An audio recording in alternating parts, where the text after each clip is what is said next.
Willie D Live. The one and only Killer Mike. Killer Mike. Hey, Thanks for stopping by to see us today, brother. Honored to be here, brother. Man, can we do something live, like give it a I'm clap it up? Hey. You know, we from the South. We believe in clapping it up. Happy to be here. Yes, sir. Brother, again, thanks for being here. Let's just hop right into it. Yeah. Let's talk about Michael. Yeah. Michael. I remember when Muhammad Ali changed his name. Yeah. And, you know, people were trying to berate him, saying, your mama named you Cassius. I'm going to call you Cassius. Right. Your mother named you Michael. Am I correct? Yeah, my mother's name is Michael Render. Yep, Michael Santiago Render. Yes, sir. I told her, she thought I was going to look Puerto Rican like my dad. I ended up just looking black like her. God bless my soul. My father, light skinned with the curly hair, so I told her that when she came on the exotic middle name. But she named me his first name. My father was named for the angel Michael, and I was named for him, and my daughter, and I have a son named Michael, all named for me. Beautiful, beautiful. So you went from Michael, and the name that the culture gave you is Killer Mike. Yeah, Killer Mike. And so now the new album, which everybody's ranting and raving about, you go back to Michael. You go from Michael to Killer Mike, back to Michael. Yep. Yeah. What was the significance of naming your album Michael? I don't know. Well, it's my 20th year in rap, but people had never met Michael. They met versions of Michael that they liked. So, you know, some people like Killer Mike the rapper. Some people like Michael Render, who they saw, you know, as an actor. And some people like Mike the businessman. But I had never on record given people fully who I was. You know, you sign a major deal, you know, you end up, you have to partner with a major company, and they get to make some decisions you don't have much say on. So, you know, singles got picked for me. I was signed to Outkast, so people viewed me in proxy to them. Grand Hustle was a recorded home. T.I. was like my brother and friend. You know, so I had always been attached to something that was bigger, but people just never got to meet me. So I think it's important that people meet you, you know. So I said, before, you know, I got sick with COVID. Before they even gave it a name, I was flat on my face for like 14 days. Right after, I'm one half of a very successful rap group called Run the Jewels. I'd argue we the best rap group going today. And I could have just, you know, for the last decade, we've been doing great. You know, we've been touring the world, been around the world 4 times, 123 shows a year. We do very well. But I was like, man, if I died today, I'd only be known as Killer Mike. You know, one half, and Killer Mike is a character, you know, of an MC that a 9-year-old boy imagined. You know, I wanted to be the most badass, swaggering MC it was. You know, I wanted to be like Cube. I wanted to be like Face. You know, I wanted to be like Ice-T. But at my core, I'm just this little boy. I'm Denise's son, and I wanted everybody to have an opportunity to meet a black boy from a black enclave in Atlanta who grew up empowered. I didn't have to search for black empowerment. I already grew up in it and knew it and thrived in it. So I just wanted people to understand me. As I interviewed and stuff, I realized how many people were misunderstanding me and the things I was saying. So I was just like, let me put down a personal testimonial with my trials and triumphs, you know, my lows in the valley and my peaks on the mountain. Almost like an autobiography. Yeah, with the beginning of one, because it's going to be 3 series. It's going to be 2 more Michaels. Oh, okay. Yeah. So, but I wanted to introduce people first to this who I am and why I am. You know? Man, beautiful, beautiful, beautiful. So I don't know what you've been hearing, but what I've been hearing is that this is Killer Mike's best work to date. Yeah, and I've had some great work. 11 years ago, I gave him a classic album with rap music. You know what I mean? If you go in the Trap Music Museum, Tips has my first album, Monster Up, is the first attempt at a conscious trap album. So I've been making great work, but this is the absolute. This is the whale I've been chasing for 20 years. Like, if you've read Moby Dick, you know, I was intent on getting this reaction out of people. But I'm interested, where did it come from? Because, you know, they say rap is a quote-unquote young man's game.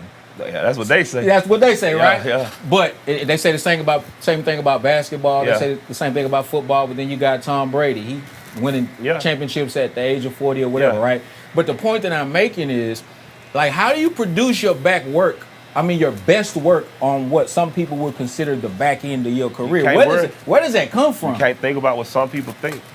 I only know some people. You know, I know my people. My people believe in me. Yeah. You know, I remember watching Muhammad Ali walk into a fight. I think with it was my boy Foreman, and he said, "Man, what y'all looking sad for?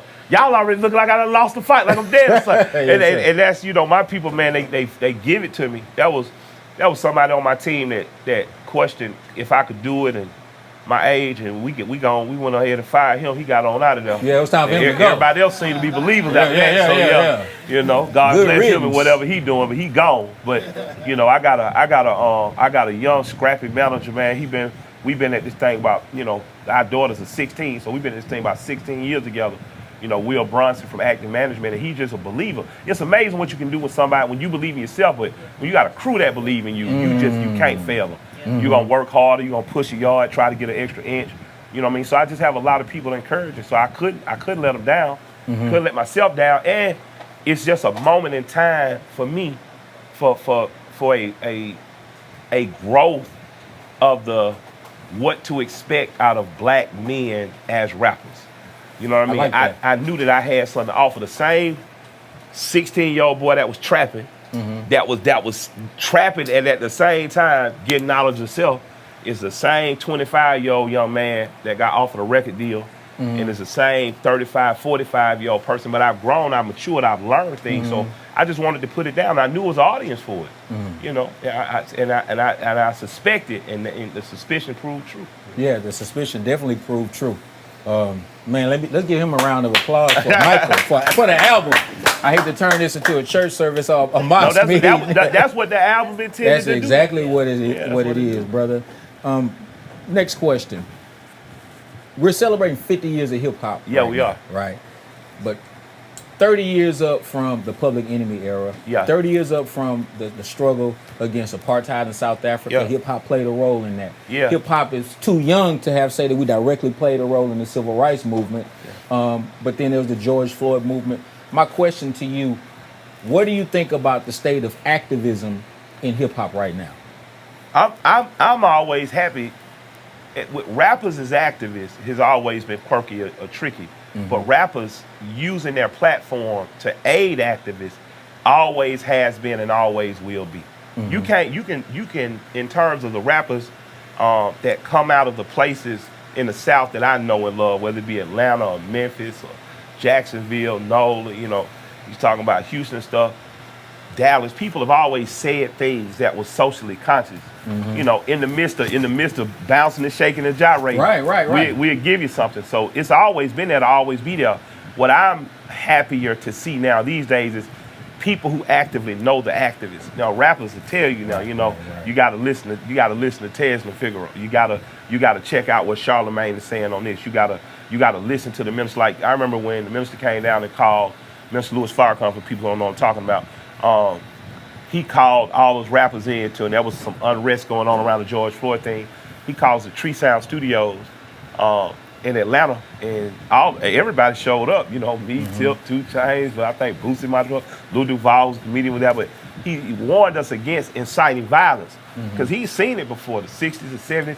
He said, you know, you can incite violence to give you momentary satisfaction. He said, but you guys are safeguarded from it. What you gonna do when they block off a neighborhood for 2 weeks? And they cut off the water, and they don't allow food in and out, and then your women and children starving. He made everybody in that room think that we had never thought before. You know, everybody talks about the revolution. They think about taking up arms and overtaking the government. That didn't work too well for white folks on January 6th. You know, and so when you look at what's the most revolutionary thing you could do, really the only 2 people who've done it has been, say, a Marcus Garvey and Elijah Muhammad, in that raise your own economic workforce, create your own farms, grow your own food, teach your own children. That's the real revolution. So he helped us understand that in that day. And after that day, you saw brothers from Thug put it in his music. Future had put it in his music. 2 Chainz went and visited him. So for me, man, it's just about we accept guidance and we accepted wisdom, and it's in the music. You're not gonna hear it most of the time, the adults, because you don't want to hear it. But kids hear it. They move. When I did the Black Banking movement, God bless the dead, Young Dolph, Thug, I remember Ra Tip was some of the first people that showed up. You know, Thug hadn't even had a bank account. I think he was still keeping his money in the floorboard. That was like 2016. Yeah, that brother showed up and brought a lot of brothers with him. So, you know, it's active. If you want to find the good and see the good is there. I remember the song Run that's on my album. People say, well, I don't know why Mike had Thug on it. He's not saying nothing. No, you're not listening. You know, he said, I'm thinking the same, but I ain't banking the same. He talked about buying his girl some jewelry. So he's still gonna buy his girl the jewelry, the Birkin bag, but now he's doing it out of a black bank. He's investing with a black bank. But if you're not listening, if you don't want to see it, you're not gonna see it. He said, I'm gonna take the children, put them on a yacht. You know, we gonna escape on a yacht. And I just envisioned on that part where he was putting all us back and reversing the transatlantic slave trade, putting children back, taking them back to Africa. So my thing is, if your imagination or your logic won't let you see it, you're not gonna see it, but it's there. Yeah. The activism is still there in the music. That's real. You know? That's real. And the business ownership, I gotta say, you know, hip hop has always been defined as, you know, you DJ, you b-boy, what they call breakdance and graffiti and writing and then MCing. But I would add business as a fifth pillar. What you see now is every rapper represents a certain amount of jobs and commerce and that's business. a big part of the activism. That's a huge that's economic activism. Yeah, absolutely. Without that, you don't have anything. No, you don't. No, if you look at right now, African nations that are making deals with Russia, it's based on the economy, and they say, well, the rest of the Western world has never treated us fairly from an economic standpoint. So right now, the U.S. dollar, I don't think it's going to break totally, but it definitely is under fire because finally people are saying, well, I'm tired of it. And you look at Russia forgiving $56 billion in debt. When France going to forgive the false debt that Haiti has, that it doesn't really owe? You understand what I'm saying? And if hip-hop doesn't rap about it or don't talk about it, the young people don't know. So I just say, but I would be more encouraging. I would encourage 40 and 50-year-olds to be less discouraging because that's what they did to us. Come on. They did that to us with Public Enemy. They did that to us with The Coup. They did that to us with Good and Mob. They discouraged every step of the way, but yet we made it. We did it. So I think we should become more encouragers and less discouraged. Yeah, that's part of the Willie Lynch cycle, like they say. Separate the young from the old. Yeah. You know, somebody got to bridge the gap. Yeah. And that's not just us. It works other places too. I was watching something that was talking about North Korea and how they operate. They operate by making the state the parent, essentially. You know, your state becomes, the children get the snitching on the parent of who's doing what because the control gets out of your direct control. So hip-hop, we have to be parents. And we have to be uncles and aunts. And we have to be elders. And we have to give children the truth. You know, you can't shame them for bouncing and shaking and you went to Freak Neat. You got to say, well, hey, I went to Freak Neat. Right. And then this is so, let me tell you how not to get freaked out your neat. You know what I'm saying? we got to. Right. And our parents listen to Teddy Pendergrass. Oh, man, my mom loved Teddy. And our grandparents listen to worse music than that. I asked my granddad one time, I said, man, what you think about NWA? Niggas with attitude. He say, man, I ain't never old Stagger Lee. Them niggas ain't saying nothing new. And it helped me understand that you know, nothing I'm going through is new. There's nothing new under the sun. But what is it about us? It's like we have to compete for generational supremacy. My generation was better than yours. Because the more I get up in age, I hear my friends tell the youngsters things like, you know, the music don't sound like it sounded back when I was. Nah, you know, I hear we enter into more back in our day conversations. Because that's what felt good to you. It felt good in your day, but you got to be honest about your day now. You weren't always right, you know. Absolutely. And I remember talking to George Clinton, interviewing him in my barbershop, my original barbershop. And he said, man, when I don't like something, I know usually I'm on to something. Because my grandkids will come along and tell me what they like about it. He said, I give it a second chance and I listen with an unbiased ear. That's and real. You just got to get like that. You got to find commonality.